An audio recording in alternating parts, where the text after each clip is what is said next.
SmackDown में WWE Roman Reigns को लेके एक आइडिया पुश कर रहा है। वो है कि रोमन रेंस को मदद चाहिए ब्लड लाइन के खिलाफ। बेशक जिमी ऊसो भी रोमन रेंस के साथ हैं, पर इस वीडियो में हम रिवील करेंगे कि आखिर रोमन रेंस को मदद की क्यों जरूरत है और साथ में क्या रियल रीजन है कि जे ऊसो को रोमन रेंस की हेल्प जरूर करनी चाहिए। पहला क्वेश्चन, पहला जवाब कि आखिर रोमन रेंस को मदद की क्यों जरूरत है। रोमन रेंस रिसेंटली अपनी WWE में रिटर्न कर चुके। अब वो ट्राइबल चीफ के कैरेक्टर में तो हैं, पर वो ट्राइबल चीफ की तरह एक्ट नहीं कर सकते। ट्राइबल चीफ एक रोमन रेंस का विलेनियस कैरेक्टर था, जो रोमन रेंस ने ओरिजिनली वाइसमैन पॉल हेमन और जे ऊसो और जिमी ऊसो के साथ क्रिएट करा था। रोमन रेंस अब विलन सुपरस्टार की जगह एक बेबी फेस सुपरस्टार है, इसीलिए रोमन रेंस को अब दोबारा से अपनी री इमेज क्रिएट करने के लिए अपने उन भाइयों को साथ मिलाना पड़ेगा जो एक एक करके उनसे टूट गए थे। पहले जिमी ऊसो और उसके बाद जे ऊसो और फाइनली हमें वाइसमैन पॉल हेमन भी रोमन रेंस के साथ उनके इसी कैरेक्टर के साथ जुड़ते हुए दिखेंगे। और रोमन रेंस को अपनी ब्लड लाइन को पूरा करने के लिए जे ऊसो और वाइसमैन पॉल हेमन की साथ की जरूरत है। उनके कैरेक्टर के इनहेंसमेंट के लिए, उनकी बेबी फेस की इमेज के लिए भी जे ऊसो का जो बेबी फेस का इस वक्त एक पॉपुलैरिटी है, उससे भी रोमन रेंस को बहुत फायदा होगा। तो ये था रीजन कि आखिर क्यों रोमन रेंस को हेल्प चाहिए उनका कैरेक्टर दोबारा से ऐसे बेबी फेस बिल्ड करने के लिए, क्योंकि बेबी फेस सुपरस्टार हमेशा से रोमन रेंस के लिए सबसे ज्यादा डिफिकल्ट कैरेक्टर रहा है।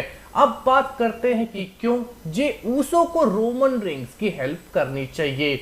ये तो हमने देख ही लिया कि WWE हमें ऐसे साइंस दे रहा है कि जे ऊसो रोमन रेंस की मदद करेंगे, जैसे कि जे ऊसो का टेरर ट्विन और जजमेंट डे की स्टोरी लाइन में से धीरे धीरे फेस आउट हो जाना, स्टोरी लाइन को उनका छोड़ना, जिमी ऊसो का रोमन रेंस को याद दिलाना कि हमें जे ऊसो की जरूरत है, और जिमी ऊसो और रोमन रेंस का एक साथ आके ब्लड लाइन क्रिएट करना। ये कुछ ऐसे मेजर साइंस हैं जिससे साफ है कि जे ऊसो हमें जल्दी रोमन रेंस के साथ देखने को मिलेंगे। पर इसमें फायदा क्या है जे ऊसो का? जे ऊसो ने अपनी पॉपुलैरिटी की वजह से as a baby face superstar एक mid card singles championship, intercontinental championship तो जीत ली, पर अभी भी वो दूर हैं एक मेजर सिंगल्स टॉप टाइटल से, जो उनको रोमन रेंस के साथ रह के मिल सकता है। इस ब्लड लाइन की स्टोरी लाइन में, इस सागा में द रॉक की इन्वॉल्वमेंट होनी तय है।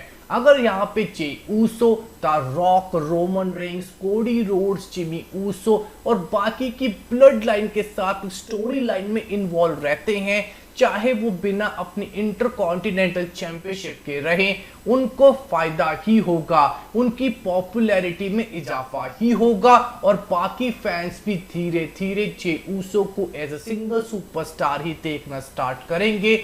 और साल 2025 में WWE एक बड़ा डिसीजन ले सकता है, जहां पे हमें जे ऊसो ट्राइबल चीफ बनते हुए दिख सकते हैं रोमन रेंस के बाद, और वो आपको हैरानी नहीं होगी कि वो टाइटल एक सिंगल टॉप WWE का टाइटल भी जीत जाए, जिससे वो फिर से WWE में एक बड़े सुपरस्टार के तौर पे पोर्ट्रेट किए जा सकें। तो यही रीजन है दोस्तों कि जे ऊसो को रोमन रेंस की मदद करनी चाहिए ब्लड लाइन के खिलाफ, क्योंकि उनका खुद का बहुत बड़ा फायदा है। आपको क्या लगता है कि रोमन रेंस को मदद की जरूरत है, और क्या जे ऊसो को मदद करनी चाहिए? कमेंट सेक्शन में जरूर बताइएगा।